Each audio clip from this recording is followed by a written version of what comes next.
My husband grabbed the microphone at our 25th anniversary party. The whole family watched. Let's be honest, he laughed. I made the money. She just changed diapers. She is lucky I kept her.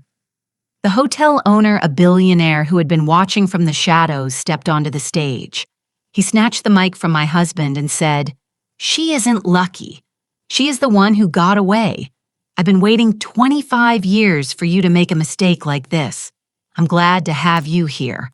Follow my story until the end and comment the city you're watching from so I can see how far my story has reached." I should have known something was wrong the moment I saw Easton adjusting his tie in that particular way, the same way he did before important business presentations. 25 years of marriage teaches you to read the signs even when you wish you couldn't. The Grand Meridian Ballroom sparkled around us, every surface gleaming under the massive crystal chandeliers. White lilies, my favorite flowers, though Easton had chosen them, because they photographed well-filled, enormous voses throughout the room. The scent was almost overwhelming, sweet and cloying, mixing with the expensive perfumes of our 200 guests. I smoothed my hands over the blue silk dress I'd chosen so carefully. Easton had barely glanced at it when I'd shown him earlier, too busy reviewing his speech notes. I'd spent 3 hours at the salon that morning wanting to look perfect for our anniversary celebration. 25 years, a quarter of a century. It should have felt like an achievement. Instead, as I watched Easton glad-hand his business associates and their wives, I felt invisible again. The children, though, at 23 and 20, I suppose I should stop calling them, that had flown in for the occasion. Michael stood near the bar with his girlfriend looking uncomfortable in his rented tuxedo. Sarah chatted with her college friends at a table near the back, barely acknowledging my presence when I'd tried to join their conversation earlier. When had I become a stranger in my own family? The thought was interrupted by the sharp tapping of metal against crystal. Easton stood at the small stage the hotel had set up, microphone in hand, that familiar, confident smile spreading across his face. The room gradually quieted, conversations fading to expectant murmurs.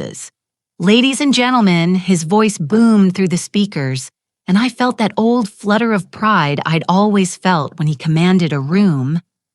"Thank you all for joining Antoinette and me tonight as we celebrate 25 wonderful years of marriage." Applause filled the ballroom and I managed to smile, clasping my hands together to stop them from trembling. This was it, our moment, our celebration of everything we'd built together. "You know," Easton continued his tone, shifting to something more casual, more intimate. "I've been thinking about what makes a marriage work, what makes it last through all the ups and downs." I leaned forward, slightly curious despite myself. We'd never really talked about what made our marriage work. We just existed together, parallel lives that occasionally intersected. And I realized Easton said, his smile widening as scattered chuckles rippled through the crowd. "It comes down to knowing your roles, understanding who brings what to the table." Something cold settled in my stomach. The way he said it, the slight emphasis on certain words, it felt wrong, calculated. Let's be honest here. Easton's voice carried easily through the suddenly silent room. I made the money, I built the business, I provided the lifestyle we all enjoy. He gestured broadly at the opulent ballroom, at the designer gowns and expensive suits surrounding us. Antoinette, well, she changed diapers. Changed.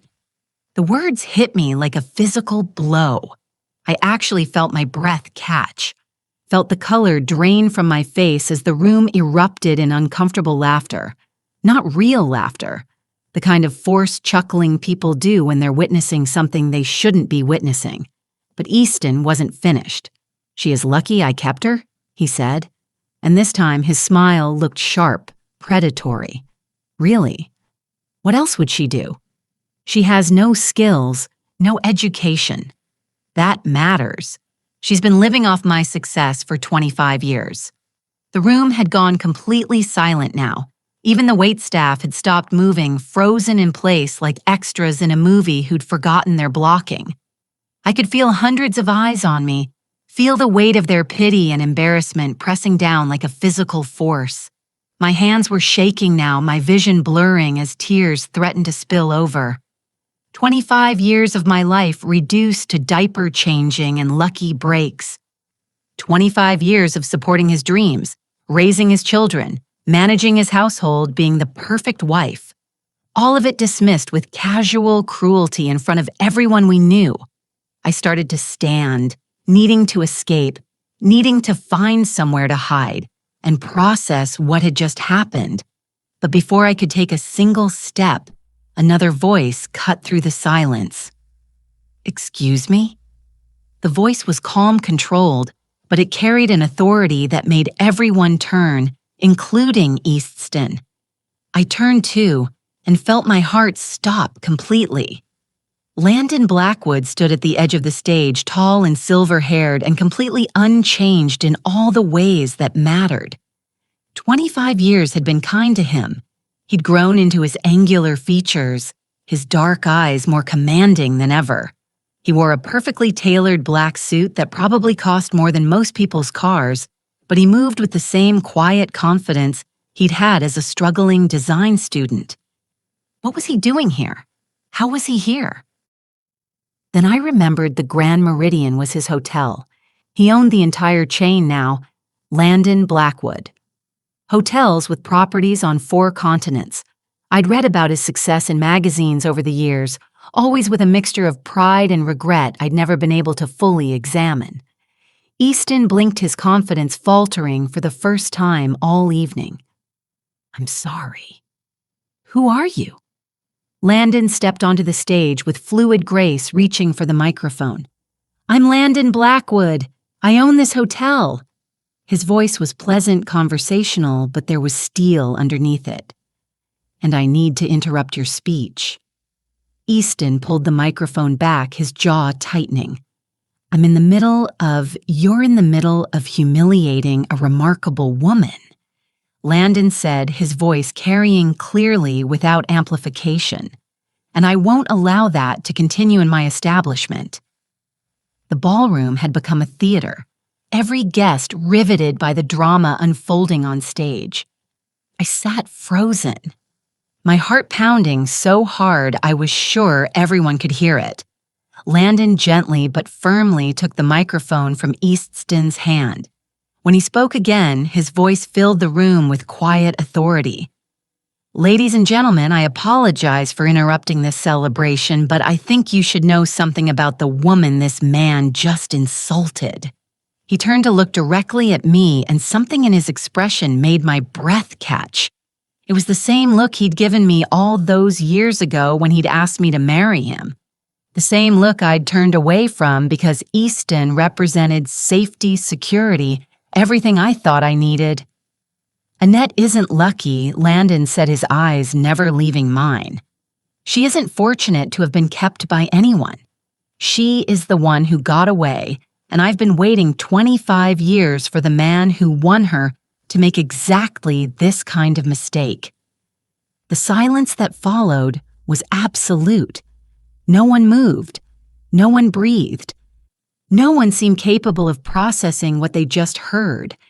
Easton's face had gone from confident to confused to something approaching panic. What? What are you talking about?" "Who are you?" to her. Landon finally looked away from me, turning to face my husband with an expression I couldn't quite read. "I'm the man who loved her first. The man who would have spent every day of the last 25 years making sure she knew exactly how extraordinary she is." The microphone fell from Easton's limp fingers, hitting the stage with a sharp screech of feedback that made half the room cease, but I barely heard it over the roaring in my ears.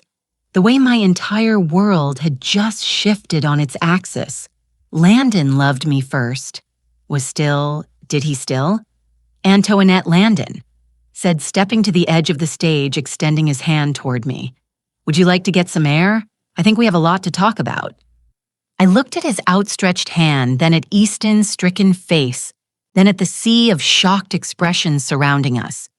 200 people waiting to see what I would do, waiting to see if I would take the hand being offered to me or stay seated in the chair where I'd just been publicly humiliated. For the first time in 25 years, the choice was entirely mine. I stood up, my legs somehow steady despite the earthquake happening inside my chest. I walked toward the stage, toward Landon's waiting hand, toward a future I couldn't even begin to imagine. Behind me, I heard Easton's voice, small and panicked. "Antoinette, don't you dare walk away from me." But I was already walking, and for the first time in decades, I wasn't looking back. The cool night air hit my face like a benediction as Landon led me through the hotel's private entrance, away from the stairs and whispers that had followed us out of the ballroom. My hand was still in his, and I couldn't bring myself to let go. It felt like an anchor in a storm I hadn't even realized was brewing. We walked in silence through the hotel's elegant corridors until he stopped at a set of glass doors that opened onto a private terrace overlooking the city. The lights of downtown stretched out below us, and for the first time in hours, I could breathe properly. "Are you all right?" Landon asked softly, finally releasing my hand. I almost laughed at the absurdity of the question. Was I all right? My husband had just humiliated me in front of 200 people, and the man I'd chosen not to marry 25 years ago had just declared his love for me in the same breath. All right seemed like a foreign concept. "I don't know," I said honestly, wrapping my arms around myself. The evening was warm, but I felt cold down to my bones. "I don't know anything anymore." Landon shrugged out of his jacket and draped it over my shoulders without asking. It smelled like expensive cologne and something else, something that brought back a flood of memories I'd been suppressing for decades. "You were studying industrial design," he said quietly, and I startled at the unexpected direction of his thoughts. "At Northwestern, you were the most talented student in our program." My throat tightened. Nobody had mentioned my design work in years, not since I'd packed away my portfolio and easel to become Mrs. Easton Crawford full-time wife and mother. That was a long time ago, I managed. Not so long that I've forgotten the lamp design you created for Professor Williams' class, the one with the curved glass base that caught light from 3 different angles. Landon's voice was warm with remembered admiration. He said it was the most innovative piece he'd seen in 15 years of teaching. I closed my eyes, remembering I'd been so proud of that lamp, so excited about the possibilities it represented. I'd had planned sketches for an entire line of lighting fixtures that would revolutionize residential design. I was going to change the way people thought about illumination in their homes. Instead, I'd gotten pregnant with Michael and married Easton, and those sketches had ended up in a box in our attic, forgotten like so many other dreams. "Why are you here, Landon?" I asked, needing to redirect the conversation before the memories became too painful. "I mean, I know you own the hotel, but tonight, why tonight?" He was quiet for a long moment, looking out over the city. When he finally spoke, his voice was careful, measured. "I've been keeping track of you, Antoinette. Not in a stalking way," he added quickly, seeing my expression. "But you were the love of my life. When someone matters that much to you, you don't just forget they exist, the love of his life." The word sent a shock through my system that I wasn't prepared for. "I knew about the anniversary party," he continued. "I knew Easton had booked the ballroom. I told myself I wouldn't interfere, wouldn't your life. But then I heard him practicing his speech this afternoon." My stomach dropped. "You heard he was in the presidential suite going over his remarks with his assistant. The walls aren't as soundproof as guests think they are." Landon's jaw tightened. He was laughing about it, Antoinette, about how he was going to put you in your place in front of everyone, about how you'd gotten too comfortable lately, needed to be reminded of your position in the marriage. The words hit me like physical blows. Easton had planned it, had scripted my humiliation, rehearsed it, anticipated my reaction like a business presentation. 25 years of marriage, and he'd reduced our relationship to a power play. I couldn't let it happen, Landon said simply. I couldn't stand there and watch him destroy you without fighting back. Fighting back. When was the last time anyone had fought for me? When was the last time I'd fought for myself? The answer came with brutal clarity. Never. I'd never fought for anything I wanted. I'd always chosen the safe path, the expected path, the path of least resistance, like choosing Easton over Landon. The memory hit me with sudden, devastating force. I was 21 again, standing in my tiny apartment near campus, staring at two very different proposals. Literally, both men had proposed to me within a week of each other. Landon had been passionate romantic down on one knee in the campus sculpture garden with a ring he'd designed himself, a simple band with a small diamond surrounded by tiny pieces of colored glass, arranged like a sunburst. He'd been broke, surviving on instant noodles and student loans, but his eyes had burned with certainty when he told me he loved me. I don't have much to offer you right now, he'd said, his voice shaking with emotion, but I'll spend every day of my life making sure you never regret saying yes. Easton's proposal had come 3 days later in an expensive restaurant downtown. His ring was a traditional solitaire, 2 carats flawless. He talked about security, about the life he could provide, about my future being safe with him. He'd had a plan, a 5-year timeline for his career advancement, a projected income chart, a list of neighborhoods where we'd look for houses. I'd chosen the plan. I'd chosen security over passion, certainty over possibility. I'd convinced myself it was the mature decision, the smart decision. I'd been such a fool. Do you remember the project we worked on together? Landon asked suddenly. Senior year, the integrated living space design. Of course I remembered we'd spent 3 months developing a revolutionary concept for multifunctional furniture that could transform small spaces, modular pieces that served multiple purposes, a complete rethinking of how people lived in urban environments. It had been brilliant, innovative, ahead of its time. Professor Chen said it was graduate-level work, I whispered. It was better than graduate-level work. It was market-ready. We could have patented it, started a company. Landon turned to face me fully. But you dropped out of the program to marry Easton. The guilt I'd carried for 25 years pressed down on me like a physical weight. I'd abandoned our project, left Landon to complete it alone. He'd gotten full credit, but we both knew it had been a collaboration. I'm sorry, I said the words, feeling inadequate. I'm so sorry, Landon. I was young and scared. And don't apologize, he said firmly. I didn't bring it up to make you feel guilty. I brought it up because 6 months after you left, Easton started a furniture company, Crawford Designs. His first product line was remarkably similar to our project. The world seemed to tilt sideways. What are you saying? I'm saying your husband built his fortune on stolen ideas, Antoinette. Ideas you helped create.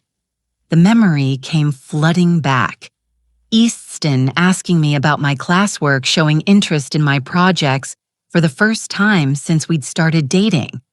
I'd been so flattered by his attention, so eager to share my passion with him, that I'd shown him everything, every sketch, every prototype, every innovative concept I'd developed. He'd listened with such apparent fascination, asking detailed questions about materials and manufacturing processes. I thought he was trying to understand my world, trying to connect with the part of me he'd never shown much interest in before. Instead, he'd been stealing it. The modular coffee table that launched his company Landon continued quietly. The one that could be reconfigured into a dining table and storage unit. That was your design, wasn't it? It was. I'd sketched it during a late-night study session, frustrated by the limitations of my tiny apartment. Easton had found the sketch on my kitchen counter and studied it for nearly an hour, asking me to explain every detail.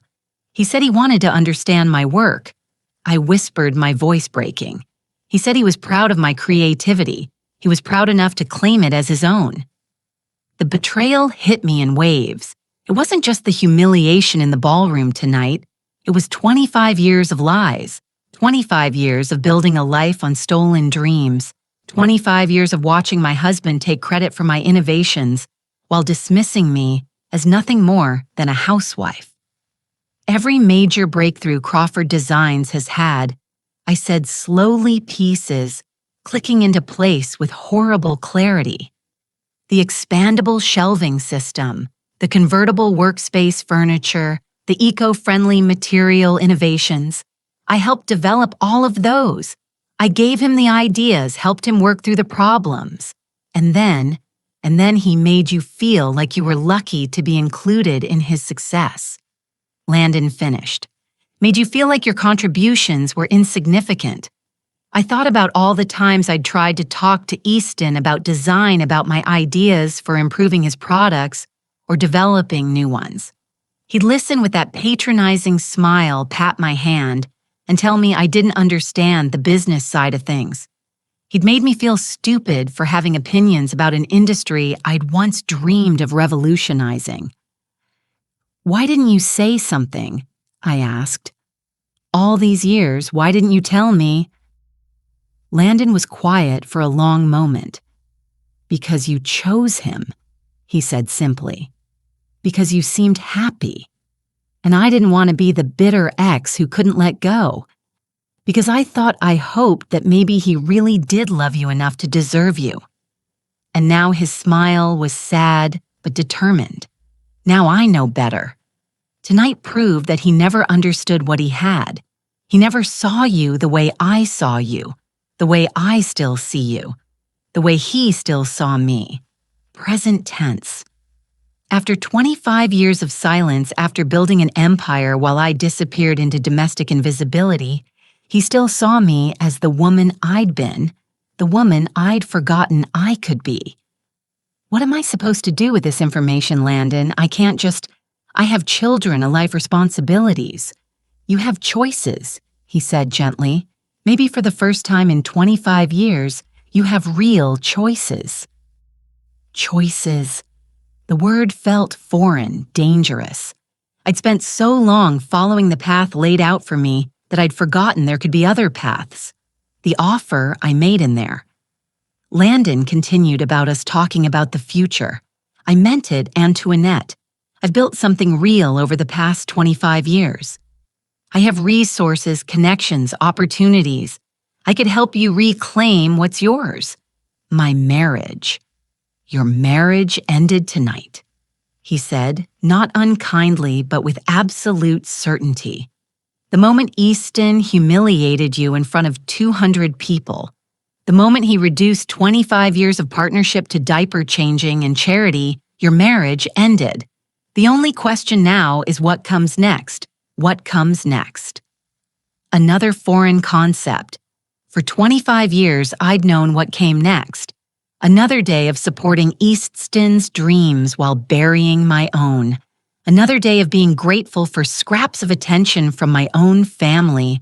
Another day of diminishing myself to make others comfortable. I need time, I said. Finally. I need to think. Landon reached into his jacket pocket and pulled out a business card. Take all the time you need, but when you're ready to remember who you really are, call me. I took the card, my fingers brushing his in the exchange.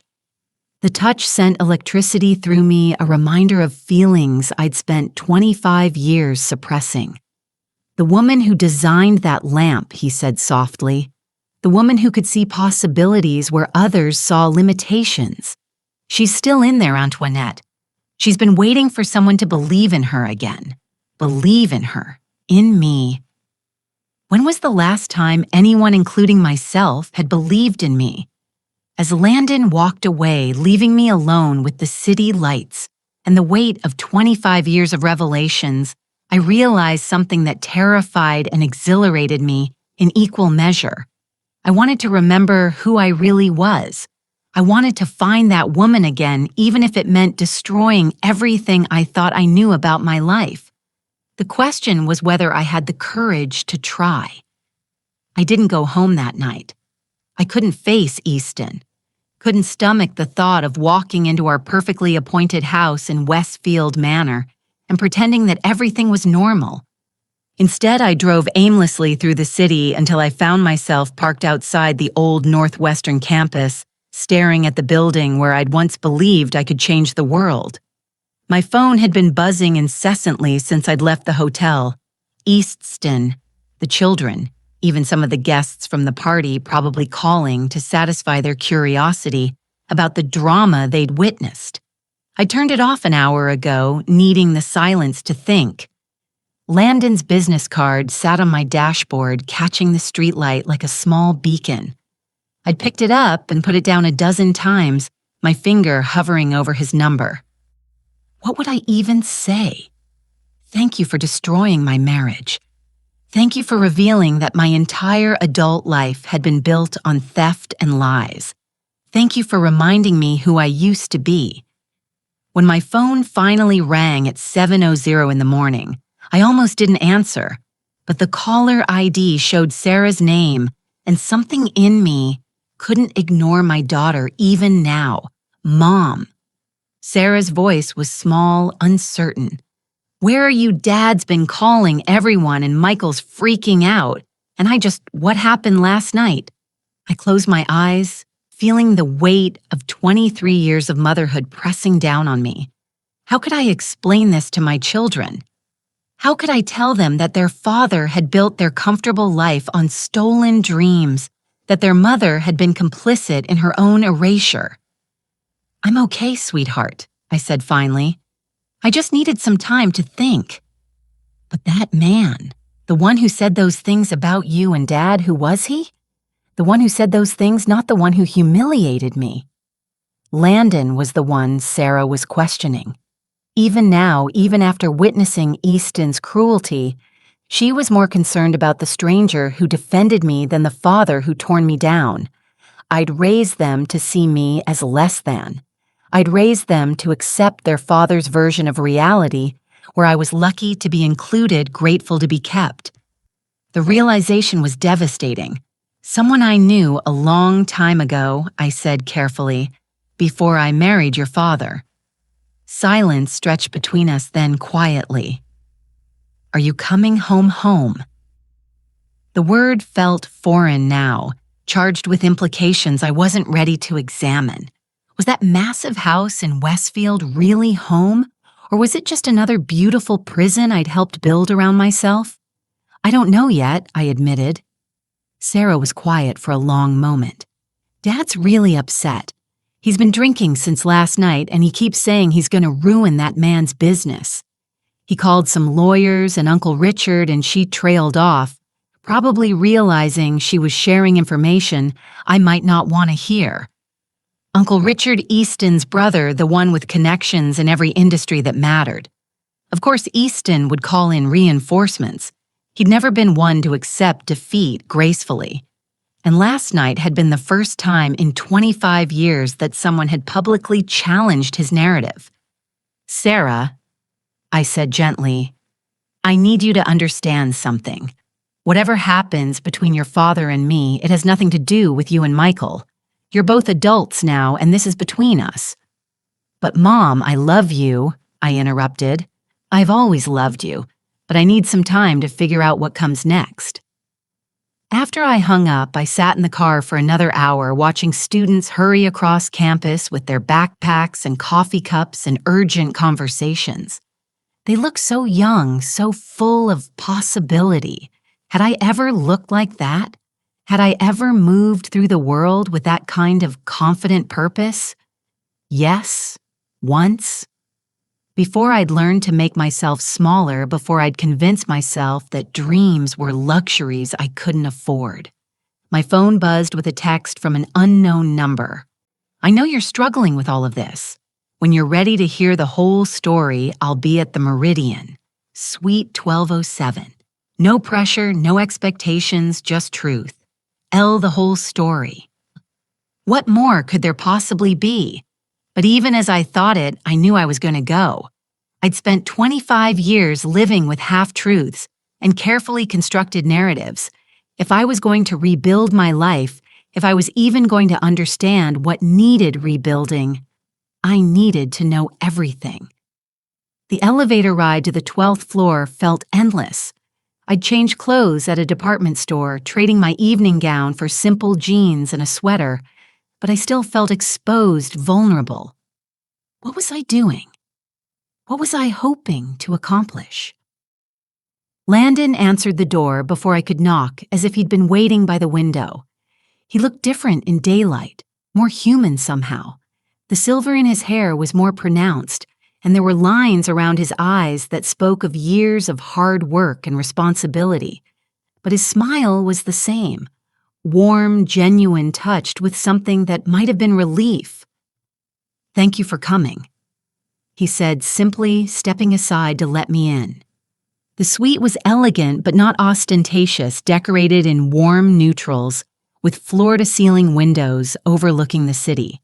A pot of coffee sat on the table, along with pastries from what I recognized as the hotel's signature bakery.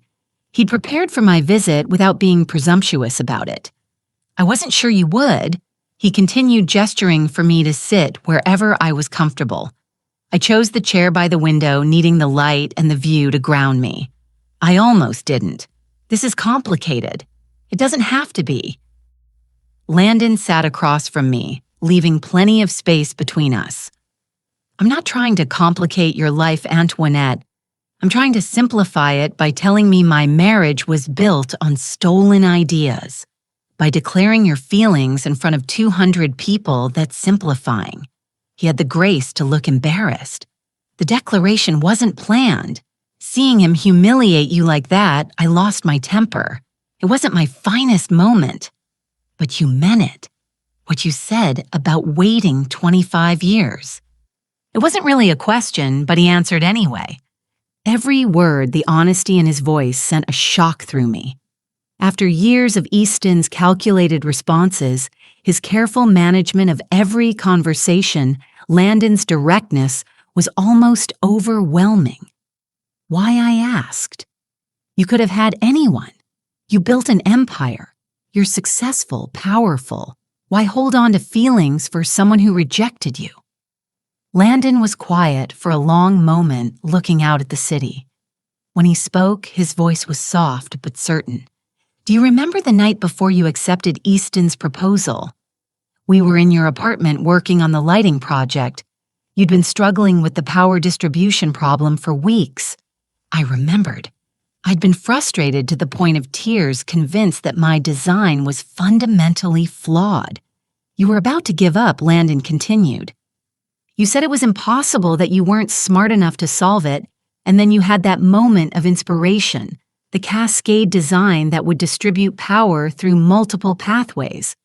Do you remember what you said when it finally worked?" I did remember. I'd been so excited, so proud of the breakthrough. I said it felt like flying. "You said it felt like flying," he repeated. And I realized that I wanted to spend the rest of my life watching you have those moments.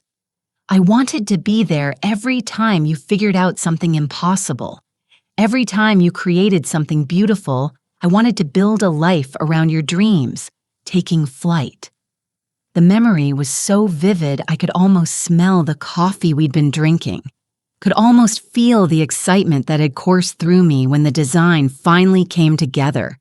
It had been one of the last times I'd felt that way, truly alive, truly myself. "But you chose safety instead," Landon said, not accusingly but with deep sadness. And I understood why. Easton offered you security, certainty. I was offering you Well, I was offering you a leap of faith. I was scared, I whispered.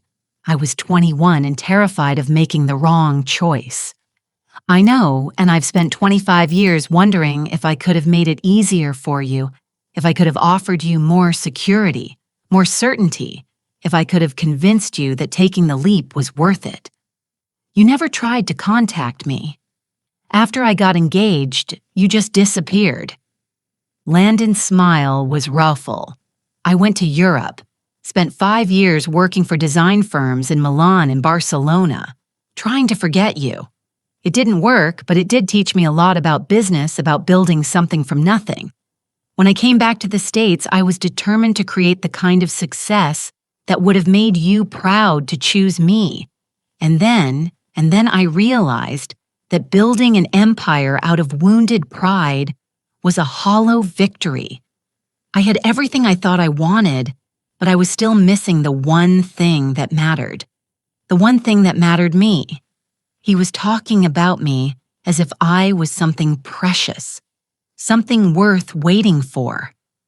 After years of being treated as an afterthought, as lucky to be kept, the attention was almost dizzying. Landon, I need to ask you something, and I need you to be completely honest. He nodded, his expression serious. Last night, when you said Easton built his business on our ideas, how much of his success actually came from my work? Landon hesitated, and I knew the answer was going to be worse than I'd imagined. All of it, he said finally.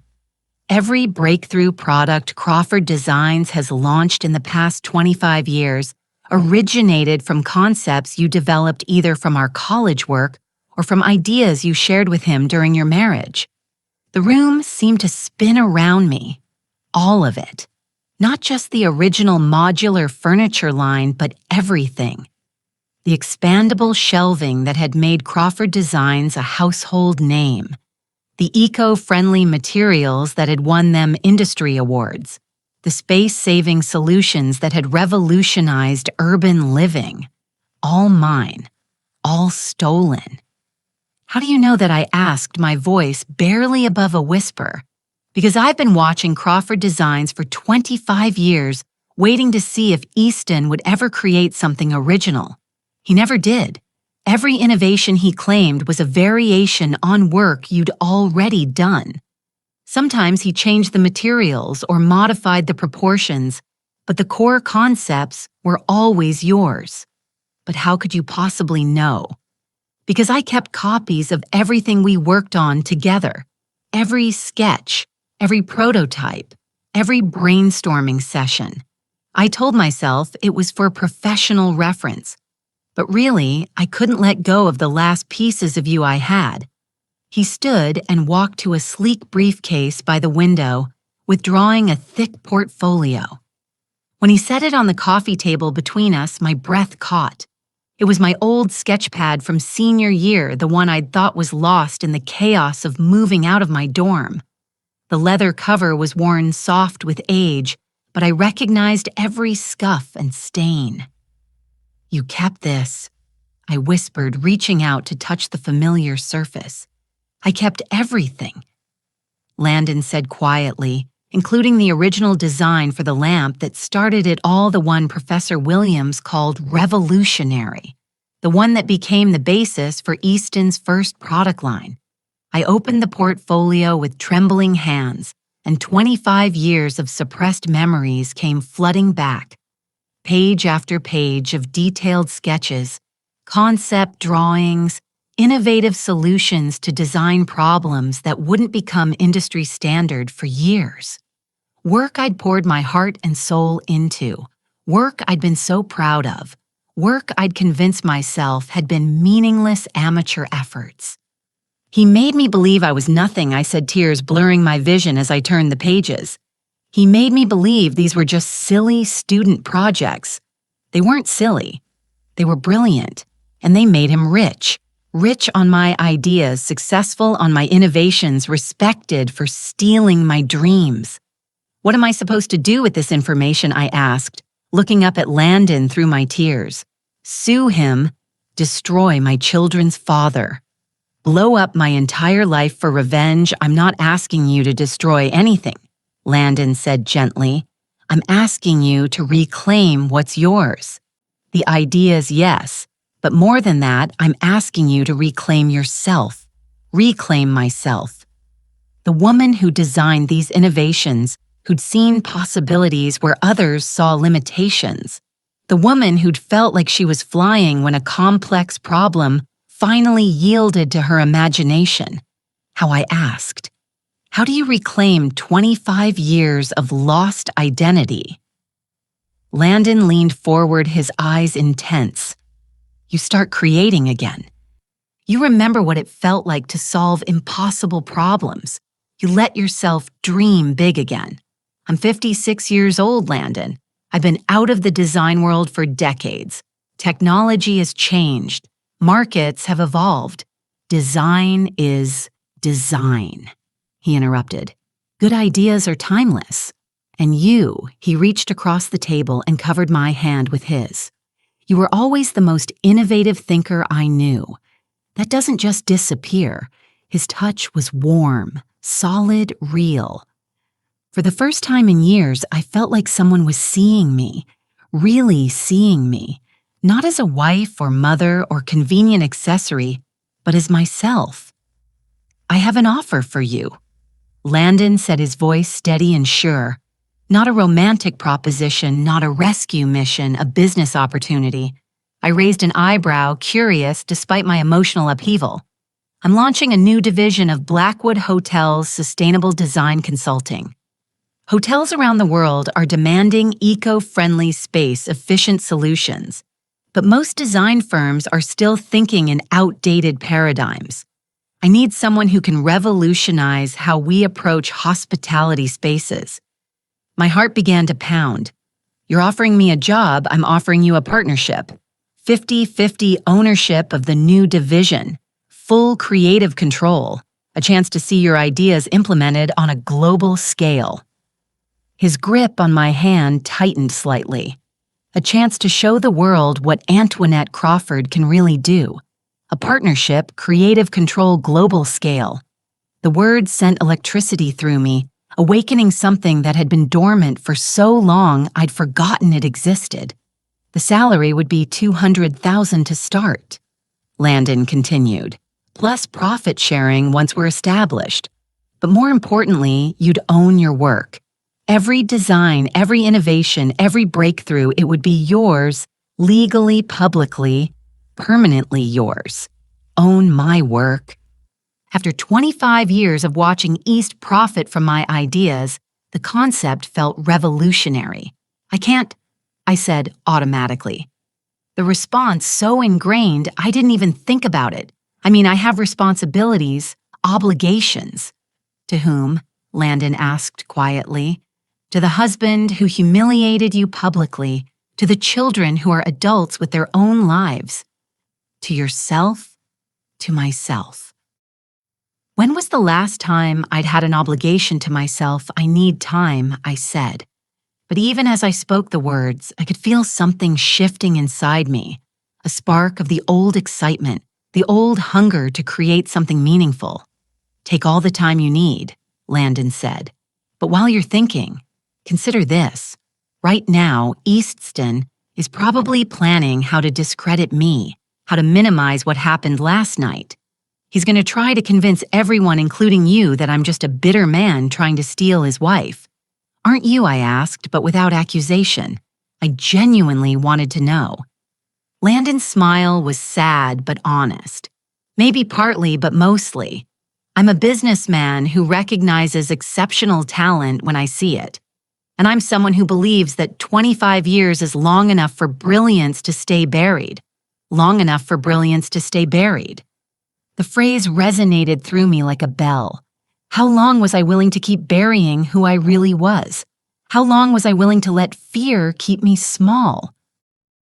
There's something else you should know. Landon said, releasing my hand and reaching for another folder. About what Easton's planning to do next. My stomach clenched. What do you mean my security team picked up some interesting phone calls from your house last night? Calls to his lawyer, his brother, some business associates. He's not planning to apologize or try to win you back, Antoinette. He's planning to destroy you. Destroy me. How Landon's expression was grim. He's going to claim you're having a mental breakdown, that you're emotionally unstable, possibly dangerous. He's going to use last night as evidence that you need psychiatric help, that you can't be trusted to make rational decisions about your future. The words hit me like ice water. Of course Easton wouldn't just let me walk away. He'd turn my moment of strength into evidence of weakness, my first act of self-preservation into proof of instability. He can't do that, I said, but my voice sounded uncertain, even to myself. He can try. And if he succeeds, if he convinces a judge that you're mentally incompetent, he could gain control over your assets, your medical care, your entire life. You'd become his ward, legally obligated to submit to whatever treatment he deems necessary. The horror of it crashed over me. Not just divorce, not just humiliation, but complete legal subjugation. Easton wouldn't just take my past, he'd steal my future too. But if you had your own income, your own professional identity, your own legal standing. Landon let the implication hang in the air. You're saying I need to move fast. I'm saying you need to choose who you're going to be. The woman who lets herself be destroyed by a man who never deserved her, or the woman who takes back everything he stole and builds something even better. I looked down at the portfolio again, at years of work I'd forgotten I was capable of. Then I looked at Landon, at the man who'd kept faith with my potential, even when I'd lost faith in myself. For the first time in 25 years, I knew exactly what I needed to do. The only question was whether I had the courage to do it. I drove home to Westfield Manor in a day's Landon's portfolio, carefully secured in my passenger seat, like precious cargo. The familiar tree-lined streets seemed different, somehow smaller, as if I was seeing them through new eyes. The massive houses with their perfect lawns and pristine facades looked less like dreams fulfilled and more like beautiful prisons. Our house. Easton's house, I corrected myself, sat at the end of a curved driveway, all Georgian columns and manicured hedges. I'd once been so proud of this place, so grateful that Easton's success had allowed us to live here. Now I wondered how many of my stolen ideas had paid for those marble steps, those hand-carved moldings, that 3-car garage. Easton's Mercedes was in the driveway along with his brother Richard's silver BMW. Of course, Richard was here. The cavalry had arrived to help Easton manage the crisis of his wife developing a backbone. I sat in my car for several minutes, gripping the steering wheel and trying to gather my courage. Through the large front windows, I could see movement in the living room. 2 figures pacing, gesturing, planning what to do about me, no doubt. My phone buzzed with another text from Sarah. Dad says, "You've been acting strange lately. Are you okay? Should I come home?" Acting strange already. The narrative was shifting just as Landon had predicted. Easton was laying the groundwork for his mental instability defense, preparing to paint my moment of clarity as evidence of breakdown. I turned off the car and gathered my resolve. If I was going to do this, if I was really going to reclaim my life, I needed to move fast. Easton had 25 years of experience managing me, controlling the story, making me doubt my own perceptions. I couldn't let him do it again. The front door was unlocked as always. Easton had never worried about security in our wealthy neighborhood. Why would he? He'd never had anything to fear from the person who posed the greatest threat to his carefully constructed life. Antoinette. His voice called from the living room before I'd even closed the door. "Is that you?" "Yes," I called back, surprised by how steady my voice sounded. "It's me." I found them in the living room. Easton and Richard seated across from each other like generals planning a campaign. Papers were spread across the coffee table, legal documents by the look of them. They both looked up when I entered, their expressions a careful mixture of concern and assessment. "Sweetheart," Easton said, rising to his feet with the kind of solicitous manner one might use with an invalid. "We've been so worried about you when you didn't come home last night." "I needed time to think," I said, simply staying near the doorway. I didn't want to get trapped in the middle of the room, surrounded by their careful manipulation. Richard stood, as well his expression professionally sympathetic. As Easton's lawyer brother, he'd had plenty of practice managing difficult situations. And to Annette. "I think we should talk about what happened last night. East told me about the incident at the party. The incident already, my humiliation was being reframed as something I'd caused, something that needed to be managed rather than addressed." I asked, looking between the two men.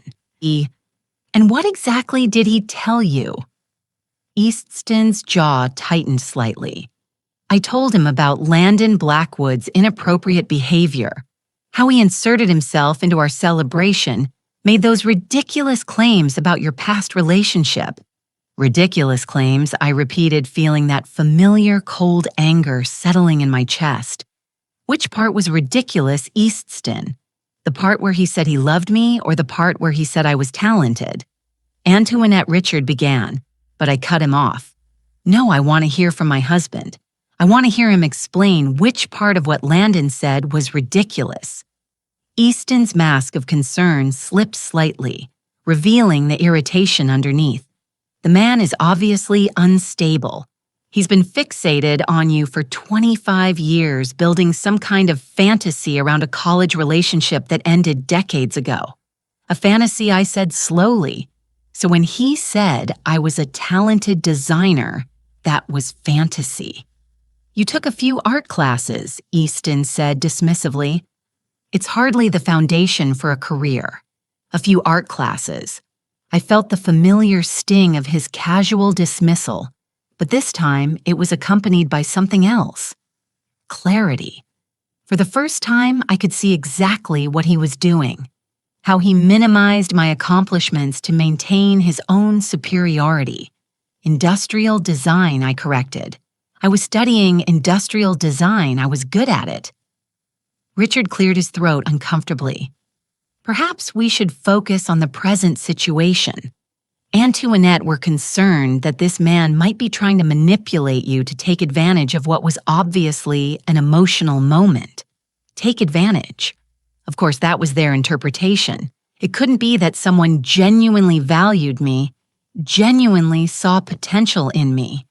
It had to be manipulation, exploitation.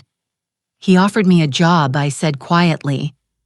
The silence that followed was deafening. Easton's face went through several expressions: surprise, disbelief, anger before settling on condescending amusement. "A job," he laughed, and the sound was sharp-cutting. "Sweetheart, you haven't worked in 25 years. What kind of job could you possibly be qualified for?" There it was. The casual cruelty that had become so familiar, I'd stopped noticing it. The automatic assumption that I was useless, unemployable, dependent on his charity for survival. A design position, I said, my voice gaining strength. A partnership actually in sustainable hospitality design. Richard and Easton exchanged a look. One of those male glances that said clearly what they thought about my intelligence, my judgment, my ability to assess reality. Antoinette Richard said gently, "I think you need to consider the possibility that this man is not being entirely honest with you. Men like Blackwood don't offer partnerships to people without extensive professional experience. Men like Blackwood, successful men who built real empires, who made real decisions, unlike women like me, who just changed diapers and got lucky." Unless Easton added his voice, taking on a nastier edge. "He's not really interested in your design skills." The implication hung in the air like a toxic cloud.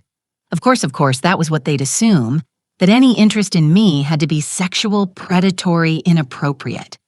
The idea that I might have actual value, actual talent worth investing in was apparently too far-fetched to consider. You think he offered me a partnership because he wants to sleep with me? I asked, my voice dangerously quiet. I think Easton said carefully that you're emotionally vulnerable right now and that men like Blackwood are experts at exploiting that vulnerability. Exploiting vulnerability. Everything about this conversation was about my weakness, my susceptibility, my inability to think clearly or protect myself. They weren't discussing my humiliation at the party, Easton's public cruelty, or the problems in our marriage. They were focused entirely on managing the threat I apparently posed to their carefully ordered world. "What would you like me to do?" I asked, curious to hear their plan. Richard leaned forward, his expression earnest and professional. "We think you should consider getting some help. You've been under a lot of stress lately, and last night was obviously traumatic. There are excellent facilities that specialize in helping people work through these kinds of episodes. There was the word Landon had warned me about. My moment of self-respect was being reframed as a mental health crisis, requiring professional intervention.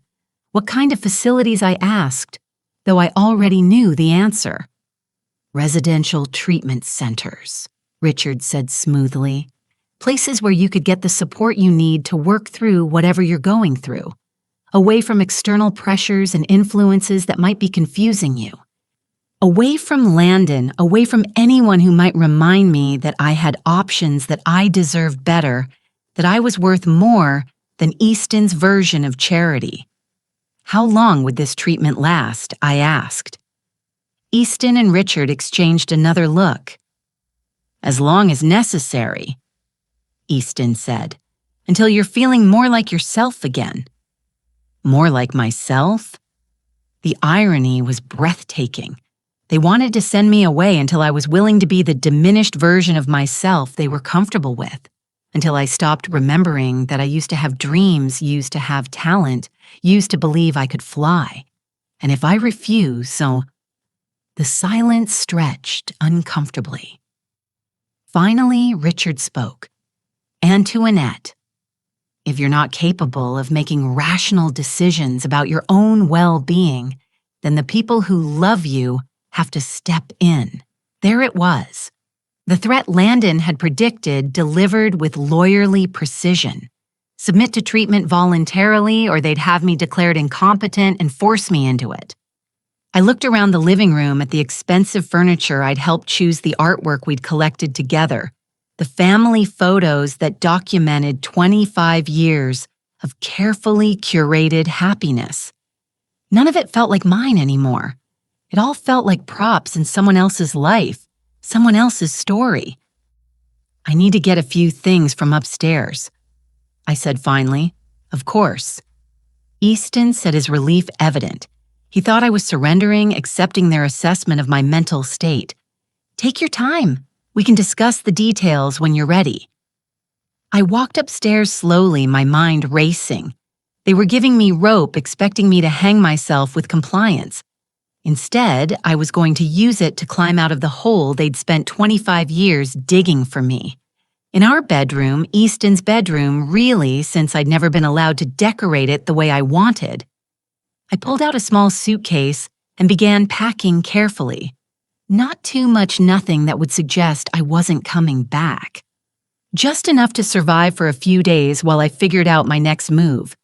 At the bottom of my jewelry box, hidden beneath layers of rarely worn accessories, I found my original Northwestern student ID.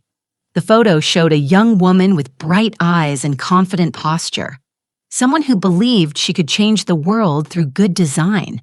Someone who'd never learned to make herself smaller. I tucked the ID into my purse along with Landon's business card and my old portfolio. Then I sat at the small writing desk by the window and composed 2 letters. The first was for my children, Michael and Sarah. By the time you read this, I'll have made a choice that might be difficult for you to understand. Your father will probably tell you that I'm having some kind of breakdown, that I need help. I want you to know that I've never been thinking more clearly. I'm not abandoning you. I'm not choosing someone else over our family. I'm choosing myself for the first time in 25 years.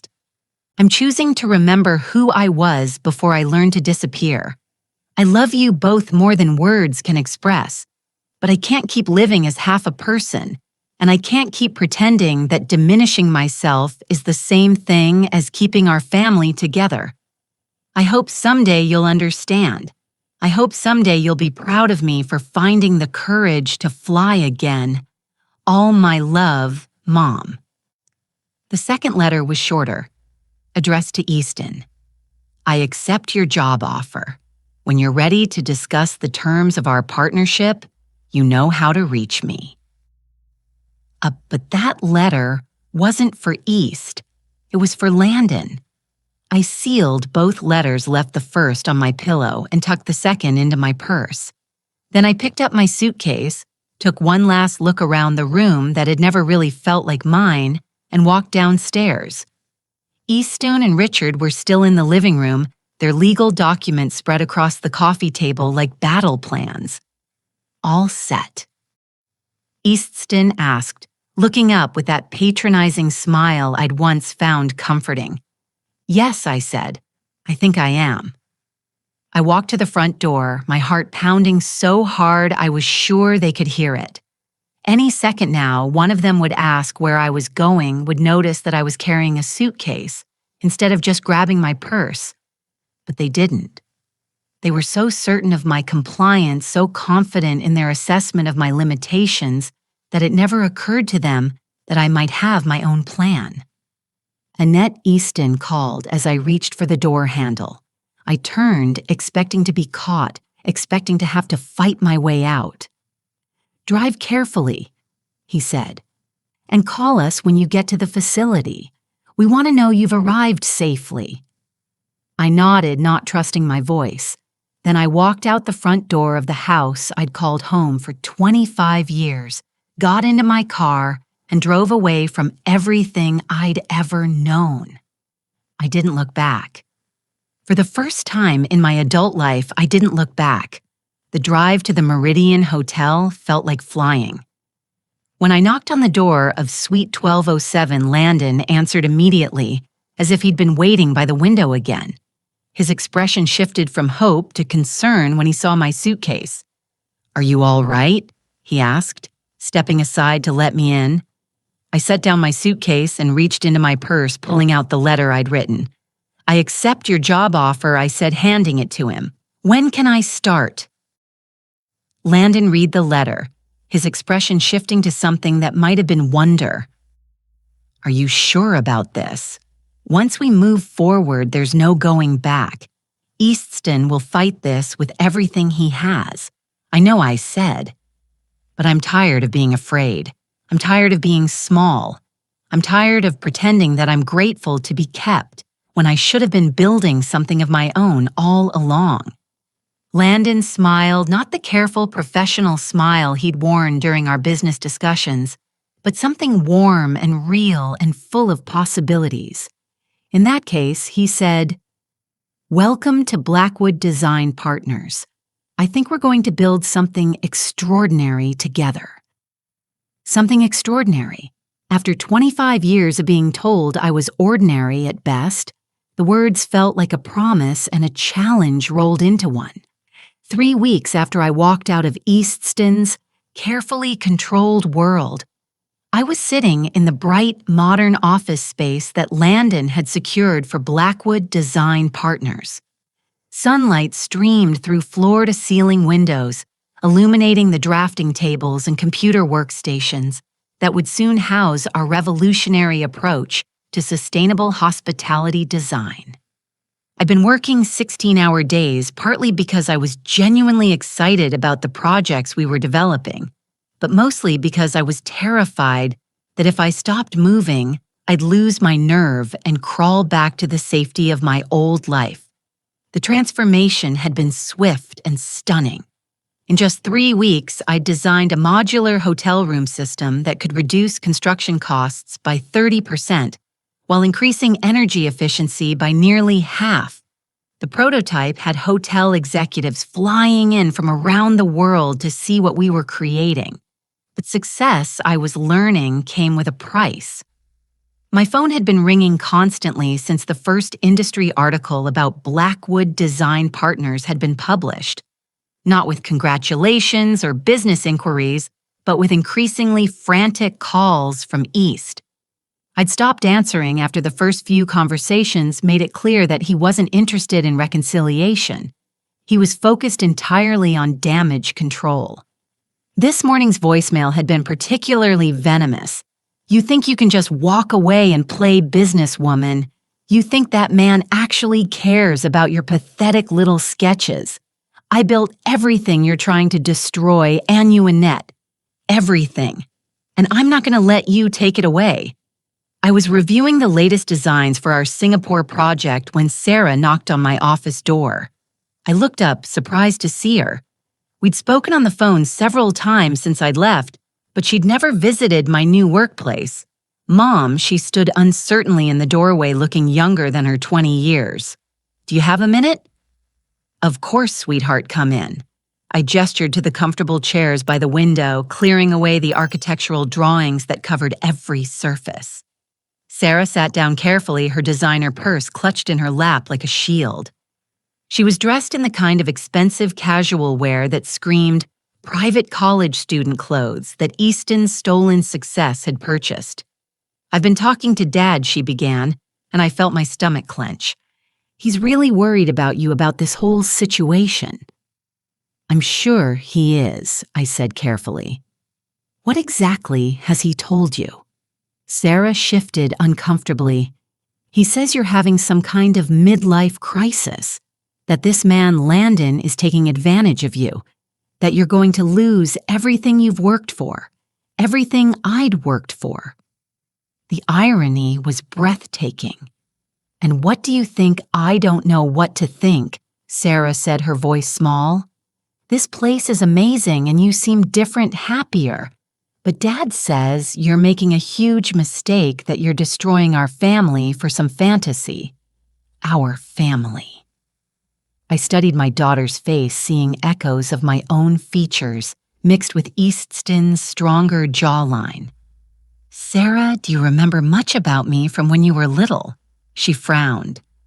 What do you mean? Do you remember me ever working? Ever having interests outside of taking care of you and your brother? You volunteered at our schools. You organized charity events. You managed the household. But do you remember me ever creating anything? Ever pursuing my own dreams? Sarah was quiet for a long moment. No, she said finally. But that's what mothers do, right? They sacrifice for their families. Sacrifice for their families. There was the lesson I taught her without meaning to, that women existed to serve others, that our own dreams were luxuries we couldn't afford. Sarah, I need to tell you something about your father's business, about how Crawford Designs really started. Over the next hour, I showed her everything. The original portfolio Landon had preserved, the timeline of Easton's innovations compared to my college work, the undeniable evidence that Crawford Designs had been built on stolen ideas. Sarah went through several emotional stages as the truth sank in. Disbelief, anger, confusion, and finally, a kind of numb acceptance. All of it. Ours. She asked, her voice barely above a whisper. Everything he built came from your work. Not everything, I said gently. Your father is a talented businessman, a skilled marketer. He knew how to take good ideas and turn them into successful products. But the ideas themselves, yes, they were mine. Sarah stared at the sketches spread across my desk, her face pale. Why didn't you ever say anything? Why didn't you fight for credit? Because I believed him when he said I was lucky to be included. Because I thought supporting his success was more important than claiming my own. Because I was young and scared, and I'd been taught that good wives don't compete with their husbands. But now you're competing with him, Sarah said. And there was something in her voice I couldn't quite identify. Now I'm finally being myself, I corrected. For the first time in 25 years, I'm using my talents for my own benefit instead of someone else's. Sarah was quiet for several minutes studying the designs with new understanding. These are really yours, all of them. Every sketch, every concept, every innovation that made your father's fortune. I paused, choosing my words carefully. Sarah, I need you to understand something. I'm not trying to hurt your father, and I'm not trying to destroy your security, but I can't keep living as half a person just to preserve everyone else's comfort. What about us? Sarah asked, and now I could hear the fear underneath her composure. What about me and Michael? If you're right about this, if Dad's business really is based on stolen ideas, what happens to our future? It was a fair question, and one I'd been grappling with since I'd made my choice. I don't know, I admitted, but I do know that building your future on lies is no foundation at all. Before Sarah could respond, my phone rang. Landon's name appeared on the caller ID, and I could see from his expression through the glass wall of his office that something was wrong. Excuse me, I told Sarah, then answered the call. What is it, Antoinette? You need to come to my office immediately. We have a problem. I found Landon pacing behind his desk, his usual composed demeanor replaced by something approaching agitation. Sarah had followed me, hovering in the doorway uncertainly. What's wrong? I asked. Landon gestured to his computer screen, which displayed what looked like a legal document. Easton filed an injunction this morning. He's claiming that all the design work you've done for Blackwood Partners is stolen intellectual property. Property that belongs to Crawford Designs. My blood turned to ice. He can't do that. Those designs are completely original. He's claiming they're derivative of work you did during your marriage, which under California law would make them community property. He's arguing that since you were unemployed and he was your sole source of financial support, any intellectual property you developed during the marriage belongs to both of you. But that's insane. I never worked on these specific projects during our marriage. It doesn't matter, Landon said grimly. He doesn't have to prove the designs are identical. He just has to demonstrate that they're based on techniques and concepts you developed while married to him. And given that your original portfolio clearly shows the foundation for everything you're doing now, the implications hit me like a physical blow. Easton wasn't just trying to hurt me. He was trying to steal my work again. Even now, even after everything he was attempting to claim ownership of my creativity. There's more, Landon continued. He's also filed for an emergency restraining order claiming you're mentally unstable and that I'm manipulating you into making decisions that are harmful to your well-being and your family's financial security. Sarah gasped from the doorway. I'd forgotten she was there, forgotten that she was witnessing her parents' marriage implode in real time. What does that mean? I asked, though. I was afraid I already knew. It means that until the court hearing next week, you're legally prohibited from making any business decisions or entering into any new contracts. It also means that if the judge rules in his favor, you could be forced to return all compensation you've received from Blackwood Partners and undergo psychiatric evaluation. The room seemed to spin around me. In one brilliant legal maneuver, Easton had managed to paint me as both a thief and a mad woman. If he succeeded, I'd lose everything. My newfound career, my financial independence, possibly even my freedom. Mom Sarah said softly from the doorway, and I turned to look at her. Is this why you left? Because you knew he would do something like this? I thought about her question about the pattern of control and manipulation that had characterized my entire marriage. Not specifically, I said, but yes, I knew that Easton would never let me go without a fight. I knew he'd try to destroy me rather than face the truth about what he'd done. Sarah walked into the office and sat down heavily in one of the chairs. I need to ask you something, and I need you to be completely honest with me. I nodded, bracing myself. Are you in love with Landon? The question caught me off guard, not because it was inappropriate, but because I hadn't allowed myself to examine it carefully. I don't know, I said finally. I know that he sees me as a person worth respecting, worth investing in. I know that he makes me feel capable and valuable in ways I'd forgotten were possible. Whether that's love or just gratitude, I honestly can't tell anymore. Landon cleared his throat uncomfortably. Perhaps I should give you two some privacy. No. Sarah said firmly, you should hear this too. She turned to face me fully. Mom, I've been watching Dad for the past 3 weeks since you left. He's been drinking more, staying up all night, making phone calls, obsessing over ways to get back at you and Landon. He's not acting like a man who's lost the love of his life. He's acting like someone who's lost control of his property. The observation was so perceptive, so mature, that I felt a surge of pride even in the middle of my crisis. What are you saying? I'm saying that maybe it's time someone in our family chose truth over comfort. Sarah's voice was steadier now, more certain. Maybe it's time someone stood up to Dad instead of just enabling his behavior. I stared at my daughter, seeing her clearly for perhaps the first time in years. She wasn't just the spoiled college student I'd thought she was. She was a young woman capable of making hard choices, of seeing uncomfortable truths. Sarah, if I fight this, if I refuse to back down, things are going to get very ugly very quickly. Your father has resources, connections, legal expertise. He's going to make this as public and as painful as possible.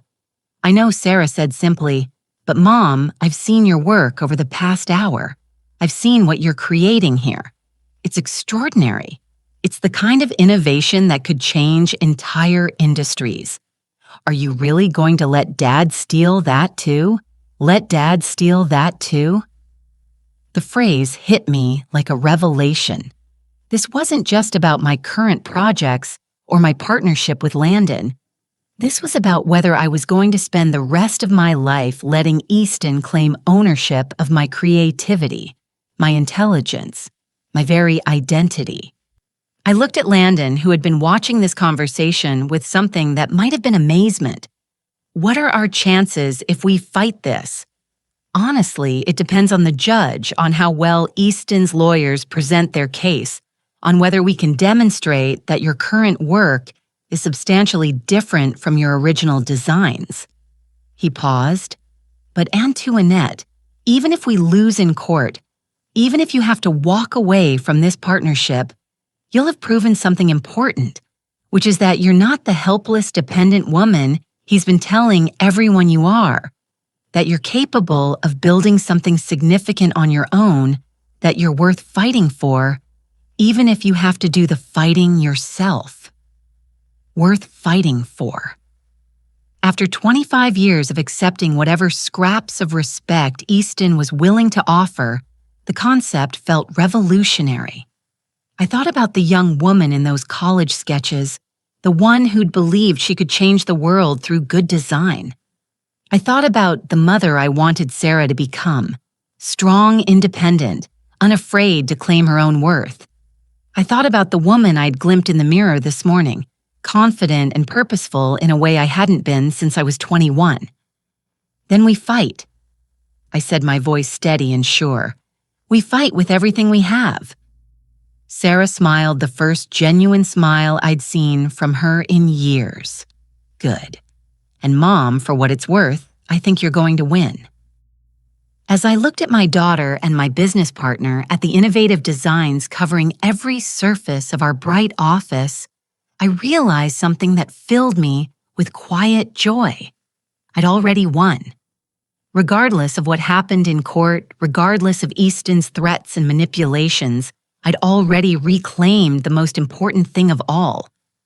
The courthouse on that Tuesday morning looked like any other municipal building.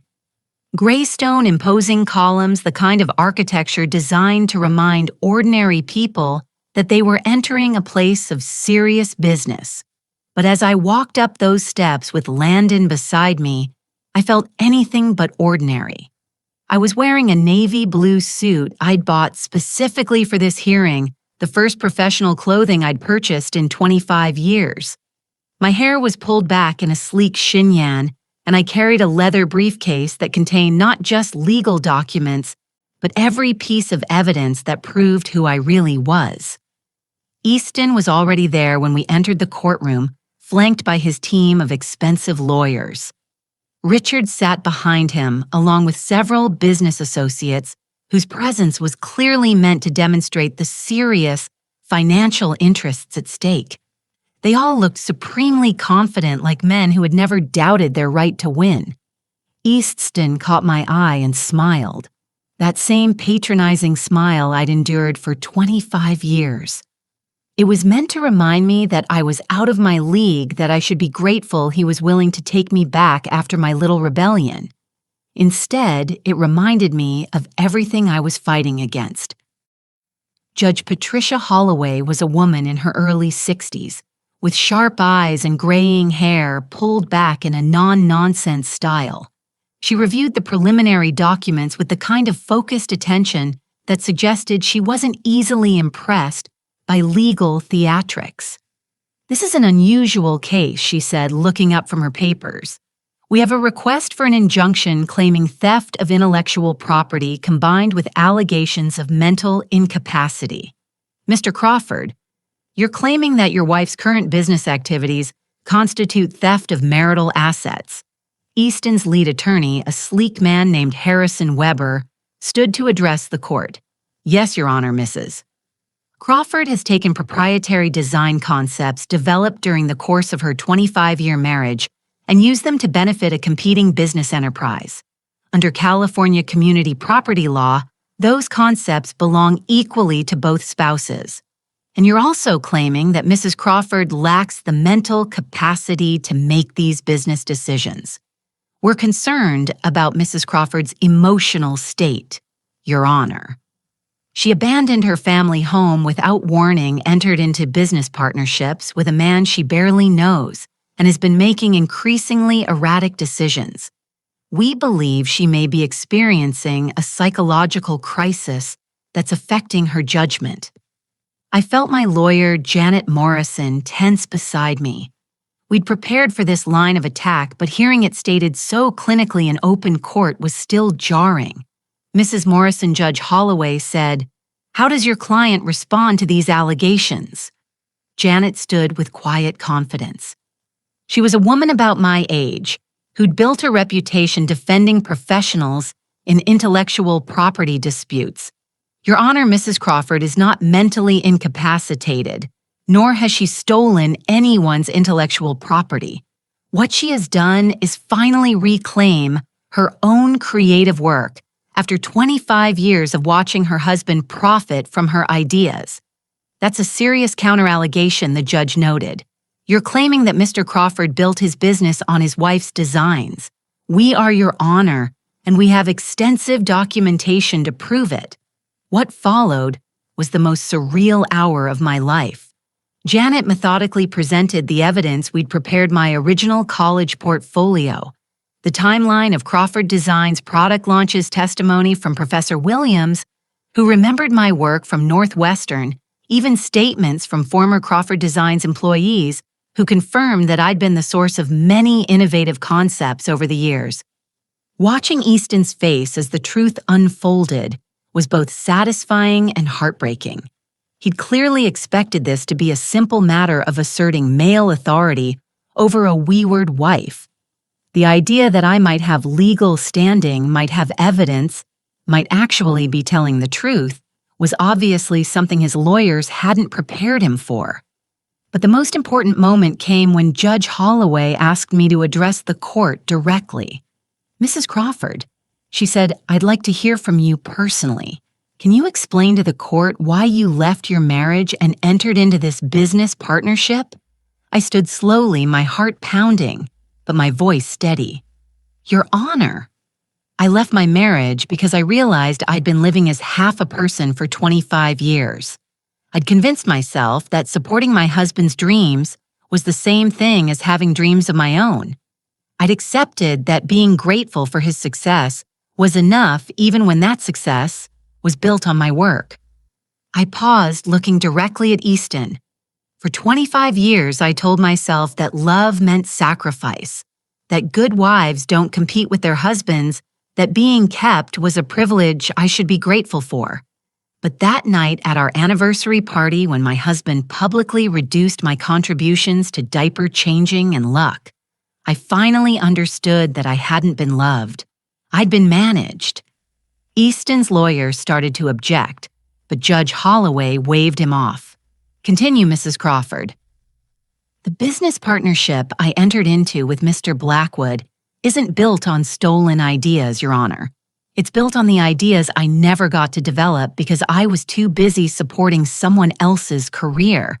It's built on concepts I created after I left my marriage, using skills I'd forgotten I had. And yes, those skills were developed during my marriage, but they were developed by me. They're mine. I reached into my briefcase and pulled out a folder containing my most recent designs, the modular hotel system that was revolutionizing sustainable hospitality design. These are the designs Mr. Crawford claims belong to him, I said, handing the folder to the judge. They were created 3 weeks ago in my new office using software I taught myself and concepts I developed independently. They bear no resemblance to anything in my original college work or anything Crawford Designs has ever produced. They are entirely my own creation. Judge Holloway examined the designs, carefully comparing them to the earlier work we'd submitted as evidence. After several minutes, she looked up. Mr. Weber, can you point to any specific similarities between these current designs and the work your client claims? Ownership of Easton's lawyer shuffled through his papers, clearly struggling. The techniques are similar, Your Honor. The underlying approach to space utilization, the sustainable materials focus, those are industry standards, Judge Holloway interrupted.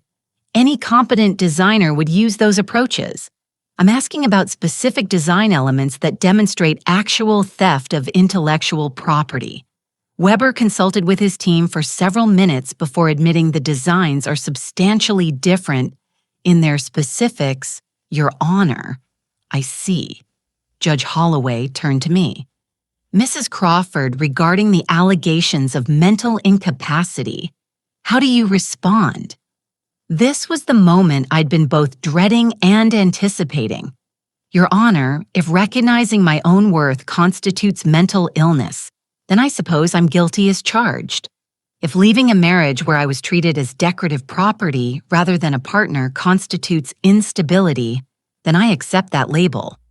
But if we're defining mental health as the ability to think clearly, make rational decisions, and pursue meaningful work, then I've never been healthier in my life. I gestured toward the courtroom where several hotel executives had come to observe the proceedings. In the 3 weeks since I left my marriage, I've designed a revolutionary hospitality system that's already attracted international attention. I've established professional relationships with industry leaders who value my expertise.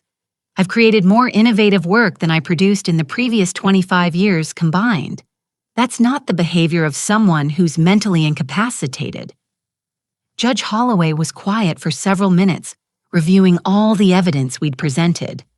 Finally, she looked up. Mr. Crawford, she said, addressing Easton directly. I've reviewed the evidence presented by both sides.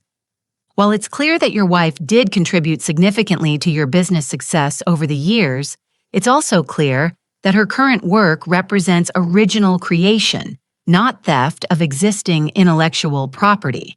Do you have any evidence that contradicts this assessment? Easton stood slowly, his confidence finally cracking. Your Honor, my wife is. She's not the same person she was. This man has filled her head with ideas about independence and careers. She's 56 years old. It's too late for her to start over. The words hung in the air like a confession. There it was. Easton's real concern wasn't about stolen property or mental illness. It was about control. It was about a woman who dared to claim her own life at an age when he believed she should be grateful for whatever he was willing to give her.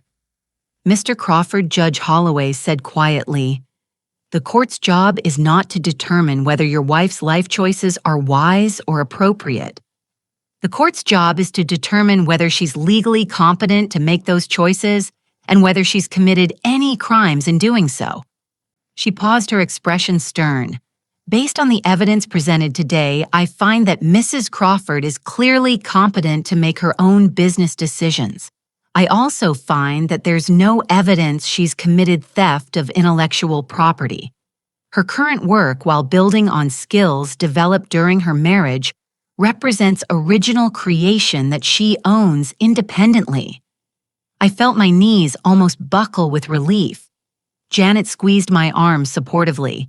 Therefore, the judge continued, "The request for an injunction is denied. The request for psychiatric evaluation is denied. Mrs. Crawford is free to continue her business partnership and retain any compensation she's received." She looked directly at Easton. "Mr. Crawford, I strongly advise you to consider whether pursuing this matter further is in anyone's best interest. The evidence suggests that your wife's contributions to your business success were far greater than you've acknowledged. Continuing to challenge her right to independent success could result in uncomfortable questions about the true origins of your own wealth." The threat was subtle, but unmistakable. If Easton kept pushing, the court might start examining just how much of Crawford Designs really belonged to him. As we left the courthouse, I felt something I hadn't experienced in 25 years. Complete, unqualified victory. Not just legal victory, but personal vindication. A public acknowledgement that I was capable, competent, valuable. Sarah was waiting for us on the courthouse steps, having driven down from college to hear the verdict. When she saw my expression, she smiled the same bright, confident smile I'd had at her age before I'd learned to dim my own light. "How did it go?" she asked, though my face probably told her everything she needed to know. "Your mother," Landon said, his voice warm with admiration, "was magnificent." Later that evening, I stood on the balcony of my new apartment overlooking downtown, a glass of champagne in my hand, and the lights of the city spread out below me like scattered stars. It was a modest place compared to the mansion in Westfield Manor, but it was mine. Every piece of furniture, every decoration, every choice reflected my taste, rather than someone else's vision of who I should be. My phone had been ringing all afternoon with congratulations from colleagues, interview requests from industry publications and business proposals from hotels around the world who'd heard about our innovative approach to sustainable design. The woman who'd once been dismissed as unemployable was now being courted by Fortune 500 companies. But the call that meant the most had come from Michael, my son, who'd been silent through most of the divorce proceedings. "Mom," he'd said, his voice quiet but certain, "I owe you an apology. I've been talking to Sarah about everything that happened about Dad's business and your work, and I'm sorry. I'm sorry I didn't see it sooner. I'm sorry I didn't stand up for you. You don't need to apologize." I told him, "You were raised to see me a certain way. We all were. But I should have looked closer. I should have asked questions. You're brilliant, Mom. You always were. I guess I never thought about where Dad's ideas really came from. Now, standing on my balcony, I thought about the young woman who designed that revolutionary lamp in college, who'd believed she could change the world through good design. She'd been buried for 25 years under layers of compromise and diminished expectations, but she'd never really died. She'd just been waiting. The door behind me opened, and Landon stepped onto the balcony carrying his own glass of champagne. We'd maintained strictly professional boundaries during the legal proceedings, but now, with the court case behind us and our partnership secure, we could finally acknowledge what had been building between us. "Penny for your thoughts," he said, moving to stand beside me at the railing. I was thinking about time. I said about how 25 years seemed like such a long time to wait, but now it feels like preparation. Like everything I went through was teaching me to value what I have now. And what do you have now? I looked at him. This man who'd kept faith with my potential, even when I'd lost faith in myself. Then out at the city where I was building something entirely my own. Everything I said simply. I have everything. Landon reached for my hand and I didn't pull away. His touch was warm, solid, real. Not the desperate grasping of someone trying to possess me, but the gentle connection of someone who valued who I was. Now I'm curious about you who listened to my story. What would you do if you were in my place? Have you ever been through something similar? Comment below, and meanwhile, I'm leaving on the final screen 2 other stories that are channel favorites, and they will definitely surprise you. Thank you for watching until here.